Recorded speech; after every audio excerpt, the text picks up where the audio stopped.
Welcome to the Dup Dive. Today, we're looking at something classic RC fans often ask about. Yeah, the Tamiya Grasshopper. Hmm? Specifically, upgrading that rear suspension. Exactly, getting rid of that, that stock bounce. We're talking about fitting oil shocks, the Tamiya #5520 CVA short shock set. The coil-over adjustable ones, right? Yeah. A very common upgrade. Right, and there's this confusion sometimes about how best to fit them, especially this idea of mounting them upside down. Mm-hmm. We've got a report looking into that. So our mission today is basically to figure out the right way to install these shocks and maybe understand why flipping them isn't perhaps the best idea. Definitely. You know, the stock setup, it's got that solid axle, which is fine, but the unsprung weight is surprisingly high, How are we talking? around 500 grams, and the stop dampers are just friction units, really basic. So minimal actual damping, just friction. Pretty much. And they can kind of lock up when you accelerate hard, which really limits the handling. It just bounces. No wonder people want an upgrade. I heard the Grasshopper's second chassis made it a bit easier. Yeah, they made some tweaks, which kind of highlights that people wanted better shocks, even back then. Okay, so enter the #50520 CVA short shocks. Popular, affordable, and crucially, they offer proper oil damping. And better control, better grip, less chassis roll. All good things. The report we looked at really emphasizes their adjustability, though. That seems key. Totally. You can build them to different lengths, 80 millimeter, 87 millimeter, 94 millimeter. It depends on the lower eyelets and spacers you use inside. And isn't 87 millimeter listed for the Grasshopper 2S a career? That's right, which strongly suggests, getting the length correct is super important for this upgrade. Okay, so here's the tricky part, especially for the original Grasshopper, right? Fitting them. Yeah, the CVA shocks are just bulkier than the old friction dampers, so the upper mount can be a tight squeeze sometimes. And that's where this upside-down mounting idea comes in. People try to flip them. It seems so. The report mentions using a longer connector, sometimes in an inverted setup. What does that likely mean? Probably someone using one of the longer, lower eyelet options from the CVA kit, but using it at the top when inverted, maybe to clear the chassis mount or compensate because they built the shock to the wrong length initially. It's a workaround. Right, okay. So let's talk about the effects of mounting them inverted. Does it lower the center of gravity? Is that the goal?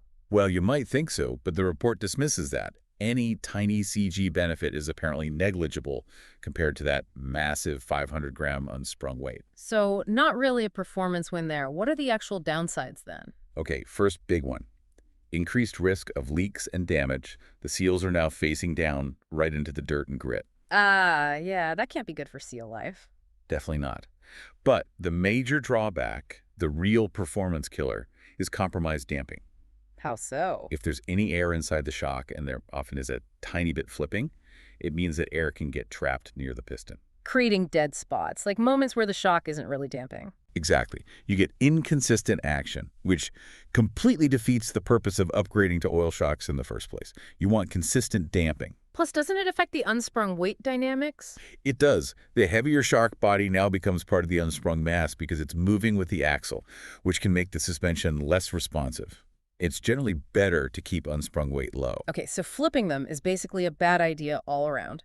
Compromised damping, more leaks, worse weight distribution. Pretty much sums it up. Avoid it. So what is the recommended approach? How do you get these CVAs on correctly? Number one, check and assemble the shock to the correct length. Look at the #5520 instructions carefully. Use the right eyelets and spacers. Yes. Aim for that 87 millimeter length as a starting point like the Grasshopper the Say uses. Right. That seems like a good target. Use the proper mounting hardware too, obviously. Of course. And if you do have trouble with the upper mount on an original Grasshopper the First, the report suggests looking into aftermarket upper shock mounts. They're often designed specifically to give better clearance for CVAs. That's a much cleaner solution than trying to force things or invert them. Makes sense. Modifying the chassis itself should be like a last resort. Absolutely. Minimal modification, if any, and only if you really know what you're doing. And always check your body shell clears the shocks once they're mounted properly. Got it. So the clear takeaway here is don't invert the CVA shocks on your Grasshopper. Correct. It's usually a sign something else is wrong, likely the shock length assembly or maybe an upper mount interference issue that needs a proper fix. The key is really building them right and mounting them correctly. Focus on that link. That's the path to actually getting the improved performance you're looking for with this upgrade. You know, it really makes you think, doesn't it? With any kind of upgrade, whether it's cars or computers or anything, How often do we need to really understand the original design and how the new part is supposed to work? Sometimes the quick fix or the seemingly obvious solution. Can actually lead you down the wrong path. Yeah. Unintended consequences. Exactly. That easy fix might actually be making things worse. Something to consider next time you're reaching for that wrench or screwdriver. A little research and careful assembly goes a long way. Always. Great insights. Thanks for digging into this grasshopper upgrade with us. My pleasure. We'll catch you on the next deep dive.